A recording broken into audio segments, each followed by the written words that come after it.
This video is going to be all about sumo versus conventional deadlift. Which one's better? Which one might be best for you? Is there one that's better? Should you use both? Should you do one? Well, we're going to dive into all those questions.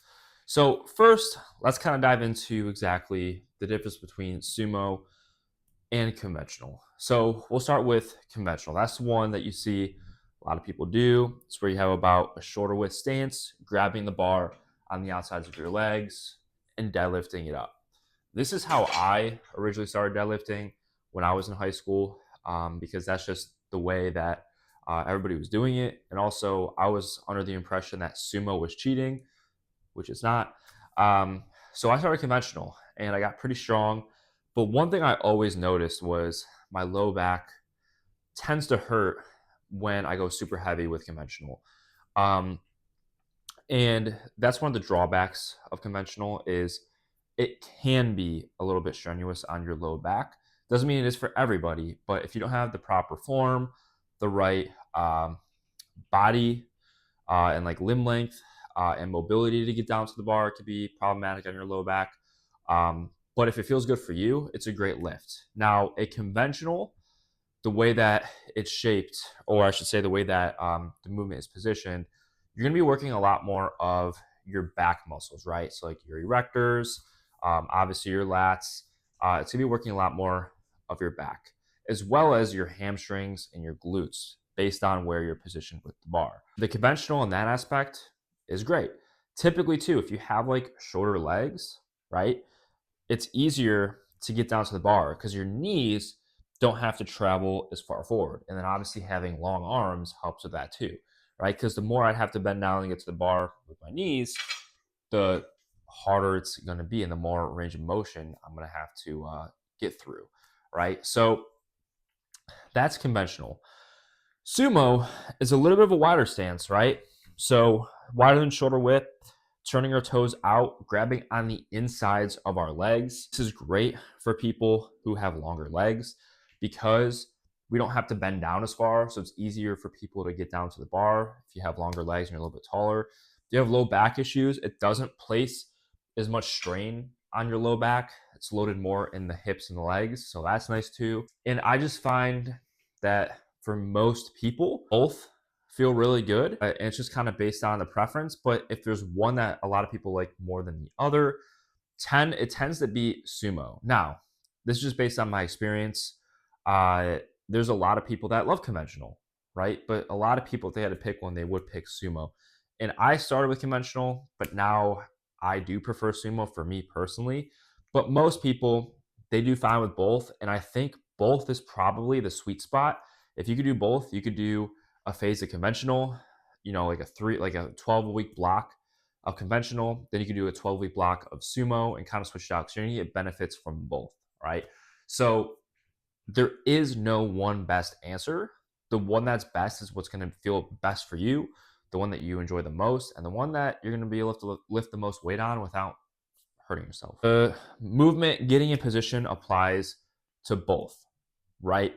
It's just our stance is going to be a little bit different. Okay, so I'm going to show conventional and sumo, go through the movement, and then we'll show the difference between conventional and sumo and some slight differences. But pretty much getting set on the bar and performing the movement is going to be very similar. It's just the difference between conventional sumo, slightly different stance, slightly different grip, and also slightly different muscles working. Okay.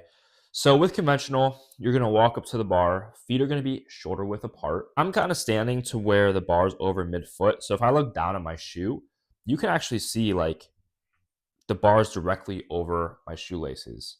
Okay. That's where I'm going to start. That way, when my knees go forward, the bar doesn't jam into my shins, right? Everything is connected. So here's the first movement. I'm going to be reaching down towards the ground. You can feel this right here. If you think of like an anti-shrug, so a shrug is where you bring your shoulders up towards your ears. If you reach down towards the ground and just push, I can feel my lat activate, right? And that's a very important part of this movement. We want our lats to activate because those are what's going to help us lift more weight, be stronger, and keep our back nice and straight, right? So keeping my arms nice and straight. The first movement here is going to be butt back, right? So I'm not bending my knees yet.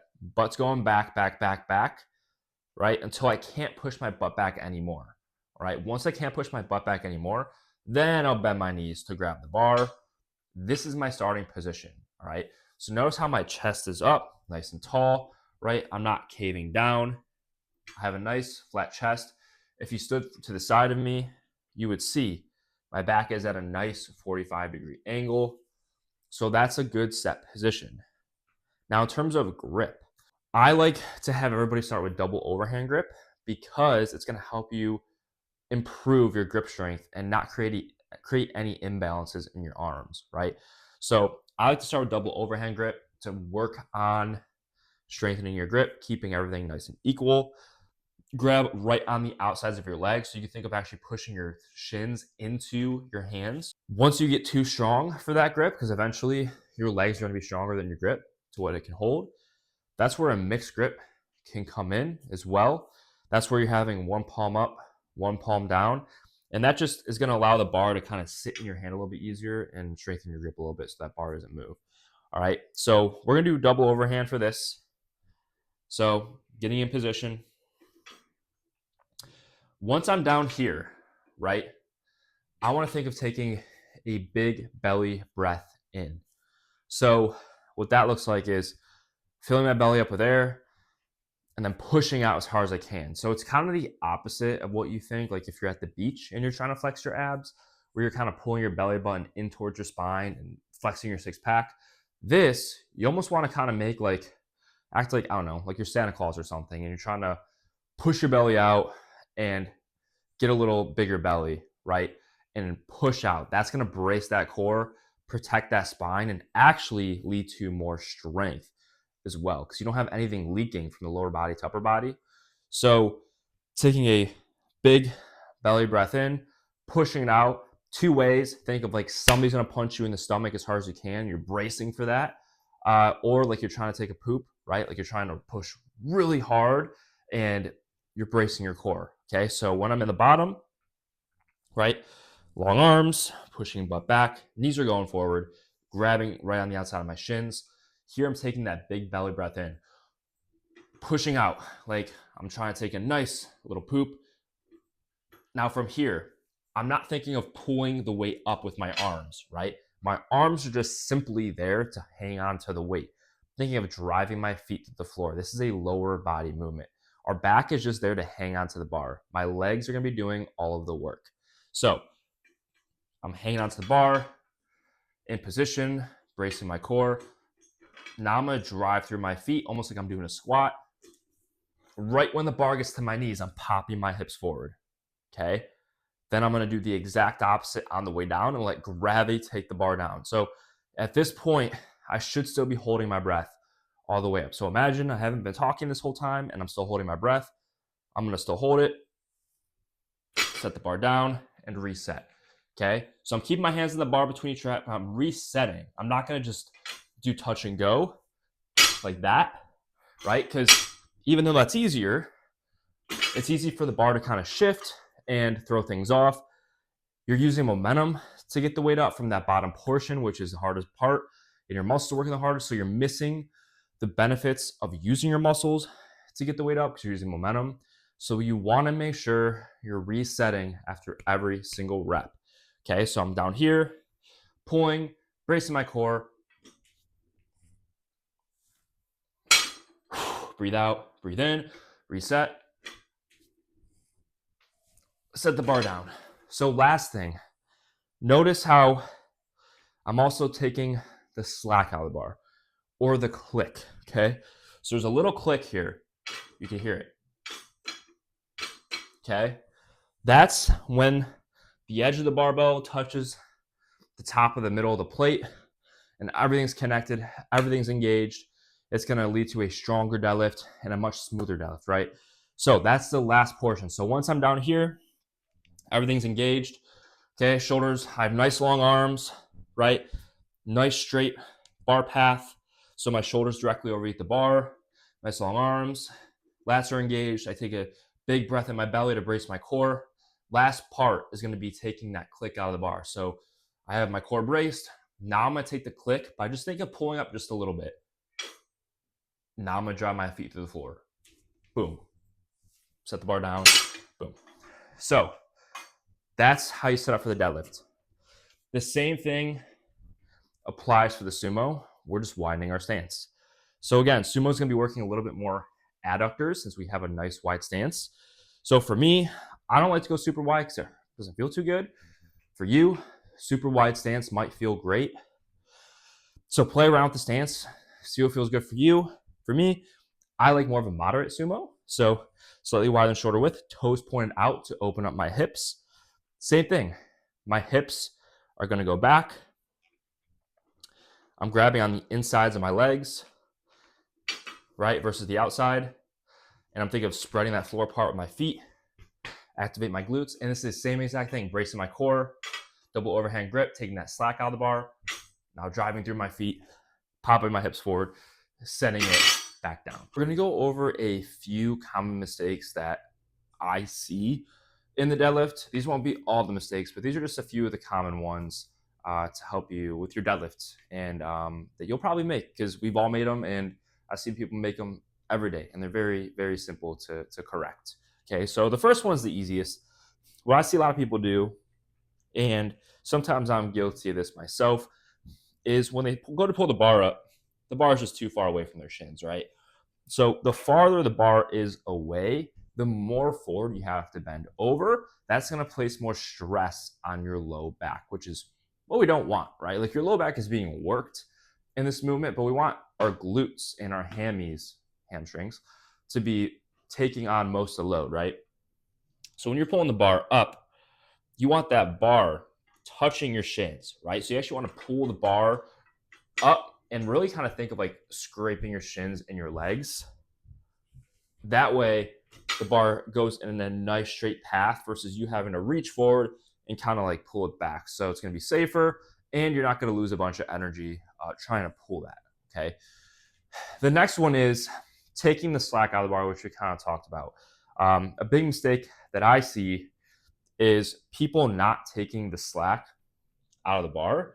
So what happens is when you go to do the movement, when the bar kind of hits the middle of the weight, for a split second, there's like a little hitch in the movement, right? Because it has to kind of like stop and then you have to go up, right?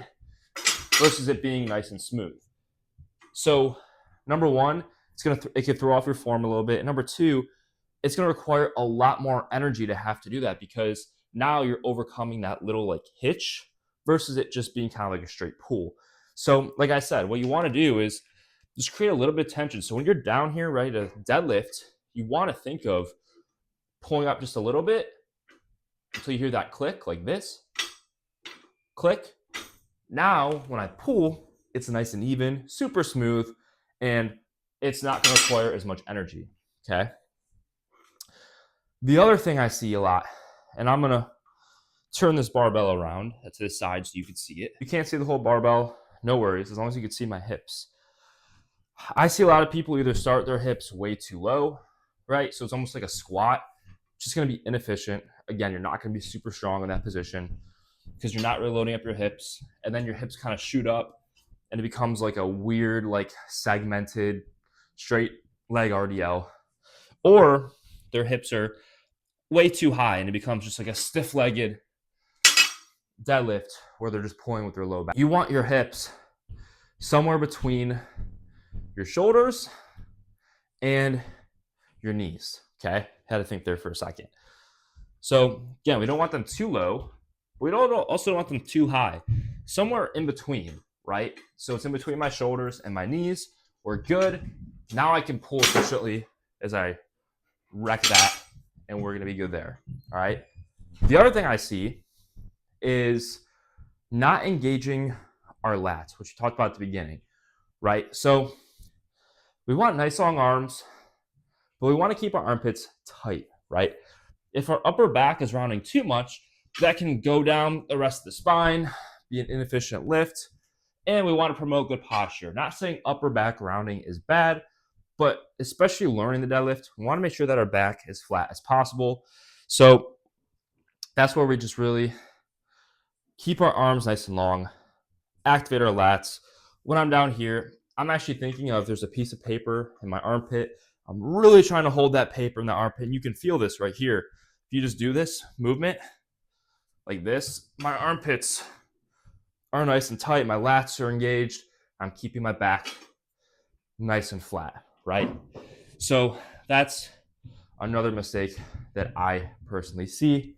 Um, the other one, again, is thinking of pulling the weight up versus using our legs to lift the weight up, using our glutes and our hamstrings to lift the weight up, which I went over before. The last one that is very common that I see as well is, and this is something that I actually personally was doing for a while, is overarching your low back, both at the bottom and at the top, right?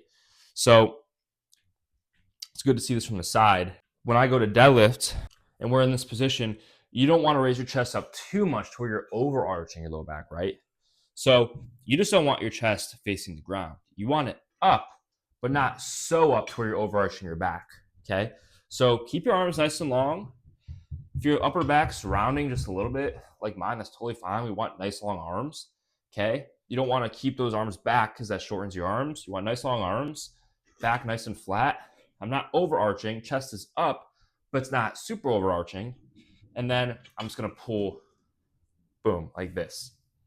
Now part 3 of our amazing sumo and conventional deadlift tutorial.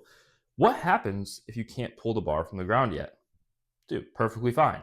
We have a few options. First, we can do a kettlebell or dumbbell deadlift. So you'll grab a kettlebell or a dumbbell, which I don't have a kettlebell, so kettlebell is a little bit easier, but you can grab a dumbbell as well. You're just going to deadlift the kettlebell or dumbbell up, right? A lot of times with the dumbbell and kettlebell, it's raised a little bit higher, so you don't have to bend down as far, but you're gonna be doing the same exact motion, right? Practice your conventional, see how that feels.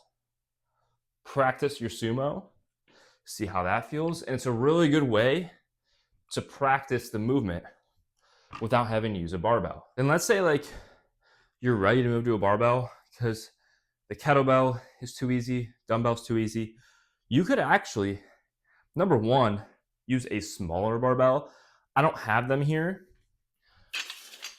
but if you have like a 25-pound barbell, 35-pound barbell at your gym, smaller barbell like this, you can start with that so it's a little bit less weight. And one of the cool things you can do, especially if you don't have the mobility yet to get down nice and deep, or your low back just hurts the deeper you go, you can actually elevate the barbell like this, whether you got some plates, if you got some mats, some boxes, whatever, elevate the barbell on something. You can do a rack pull where you put the bar in a rack on the pins on the side to elevate it so that it's a little bit higher up your shins.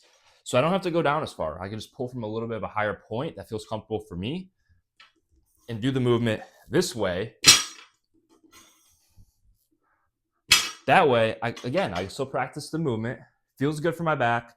I'm still strengthening my glutes, my hips, my hamstrings, my back, getting the movement down. And then over time, as I get stronger with this, instead of like always just adding more weight, your progression can actually be taking away the height of the elevation slowly but surely and increasing your range of motion, right? So maybe let's just say like you just have a really hard time getting down.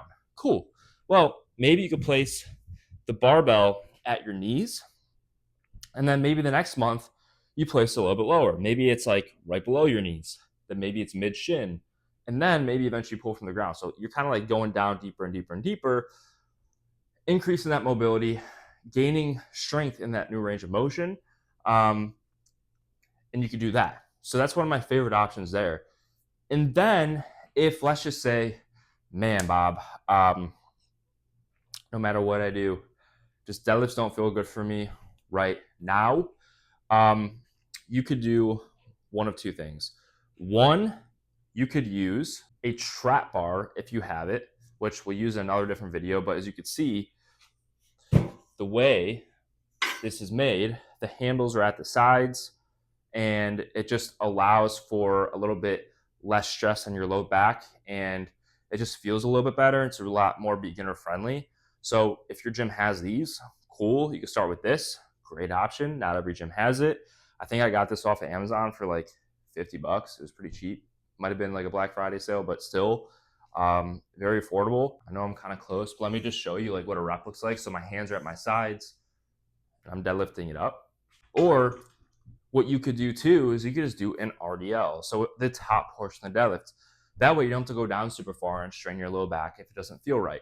So you can do this with dumbbells, you can do this with the barbell. Since we're using barbells, I'll stick to this for the demo, but you'll just do the top portion of a deadlift, right? So I'm doing a conventional RDL. I'm just gonna shoot my hips back, stop when the bar's at my knees, and come back up. I'm still loading my glutes, still loading my hamstrings, strengthening my back muscles.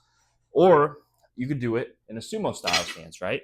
So I'm gonna take a nice wide stance, grab on the insides of my legs, and I'm gonna do a sumo RDL, right? That way, again, I'm not going down as deep and it feels pretty good on my back.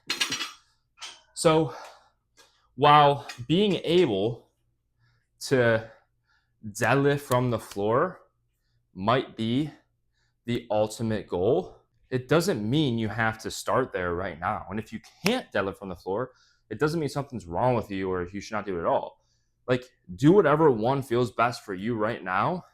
And that's what you should do. You are still going to make tremendous progress doing that. And then if you want, have the long-term goal of deadlifting from the floor if you want. I still have clients that I've been working with for 3-4 years that still elevate the barbell. And they're perfectly fine with it, and they're totally cool with it, right?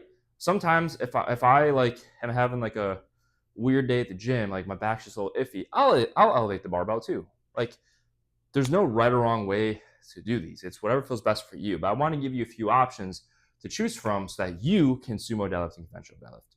So hope you liked this video. If you did, please hit that like button and subscribe button. I would truly appreciate it. It helps a ton. Let me know in the comments what your favorite type of deadlift is, and I hope this really helps you out.